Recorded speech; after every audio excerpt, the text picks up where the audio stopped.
Olá, bem-vindos à mesa da Dieta do Cordeiro. Eu sou Marina Maprilha Conruyan, autora do livro Cordeiro Marinado em Porções, e estou aqui diariamente para oferecer um cardápio precioso, saboroso da Palavra de Deus, né, dos Evangelhos. E a porção de hoje é o capítulo 20, que trata sobre generosidade. Bom, eu já expliquei, se você está chegando aí pela primeira vez, né? Esse livro foi escrito em 5 anos. Cada parte dele foi em um ano, começando em 2018, depois 19, 20, 21, assim por diante. E eu escrevi esses devocionais aos sábados. Então, são 52 capítulos por partes, né? Que seriam por ano. E exatamente na semana que eu escrevi esse capítulo, que foi em 2021, nós estávamos vivendo um momento de desapego. Estávamos de mudança, não só de residência, mas de cidade. Estava mudando de São Paulo para o Guarujá. E quando administrávamos essas questões sobre o que levar, o que ficar, o que doar, o que vender, muitos conselhos bíblicos vinham ao meu coração, desafiando-me ainda mais a praticar a generosidade. Aqui em casa somos em três: eu, meu filho e meu marido. E cada um tem um tratamento diferenciado com as coisas. Meu filho é o extremo do desapego. Meu marido já é o top de conservador e acumulador. Eu já me considero mais equilibrada, mas confesso que também não tenho muita facilidade em descartar. Vejo também que isso tem muito a ver com formação familiar, cultura, costume, inclusive há também o aspecto espiritual, pois contribuir generosamente também está na lista dos dons do Espírito, lá em Romanos 12, de 6 a 8, menciona, né, que temos diferentes dons de acordo com a graça que nos foi dada. E diz lá, se é contribuir, que contribua generosamente. Contudo, mesmo que não tenhamos o dom, temos o mandamento a obedecer, né? Como, por exemplo, o que Paulo disse para Timóteo, no capítulo 6, de 17 a 19. Ordene aos que são ricos que pratiquem o bem, sejam ricos em boas obras, generosos e prontos a repartir. Dessa forma, eles acumularão um tesouro para si mesmos, um firme fundamento para, para a era que há de vir, e assim alcançarão a verdadeira vida. Aliás, são mandamentos de dar com promessas de receber, como esse também de Provérbios 11, 24, que fala: ao que distribui, mais se lhe acrescenta, e ao que retém, mais do que é justo, é para a sua perda. A alma generosa prosperará, e aquele que atende também será atendido. Quem trata bem os pobres, empresta ao Senhor e ele o recompensará. Vale também ressaltar que a iniciativa de dar generosamente não é um privilégio só dos ricos e dos que têm sobrando. O exemplo da igreja macedônica prova isso com maestria. Vamos reparar um pouco nessa história contada em 2 Coríntios 8. Vou ler o versículo 1, o 2, o 13 e o 14. E até se vocês depois quiserem ler o capítulo 9, também tem muitas boas dicas para em relação ao dar, né, generosamente. Mas esse trechinho diz assim: agora, irmãos, queremos que vocês tomem conhecimento da graça que Deus concedeu às igrejas da Macedônia. No meio da mais severa tribulação, a grande alegria e a extrema pobreza deles transbordaram em rica generosidade. Nosso desejo não é que outros sejam aliviados enquanto vocês são sobrecarregados, mas que haja igualdade.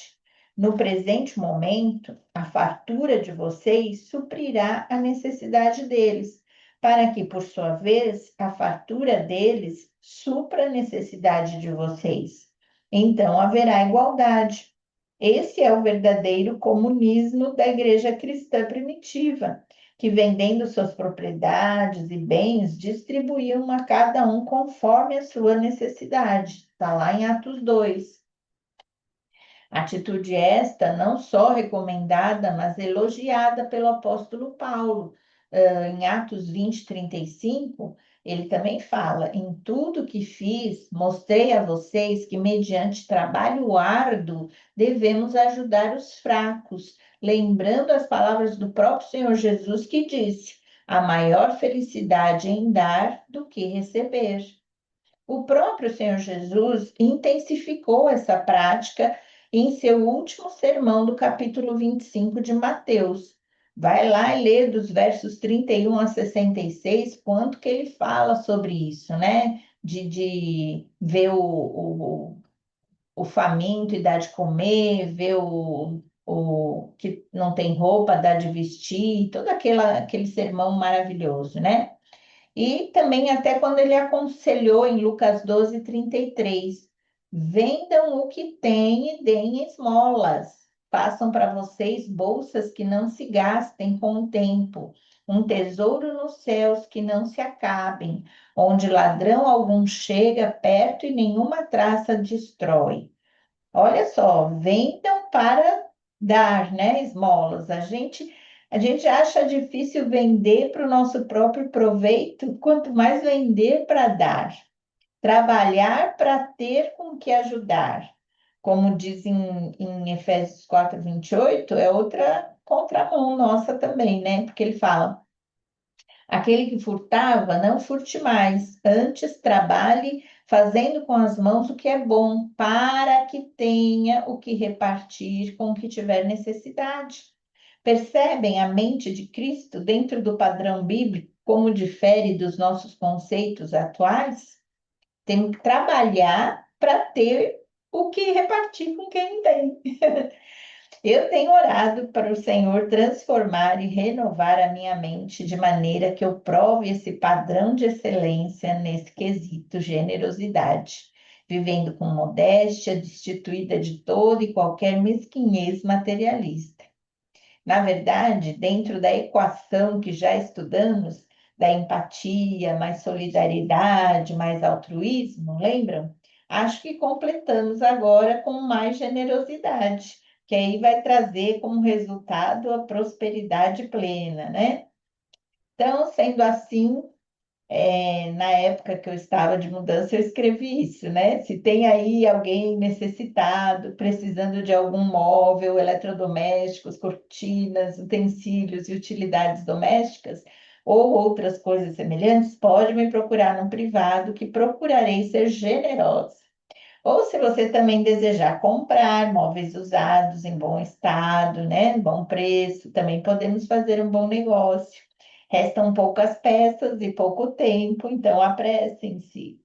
E ainda se você não é nem um necessitado para eu te doar e nem um bom comprador para eu te vender, seja por gentileza um bom intercessor, orando por mim, pela minha família nesta fase de mudanças, para que tenhamos toda a sabedoria e habilidade divina para administrar tudo isso generosamente. E graças a Deus essas orações foram atendidas, né? Passou essa fase, na época foi feito doações, foi feito vendas, foi feito utilização, então Deus nos capacitou, nos abençoou. Hoje já fazem 5 anos que estamos aqui mudados já.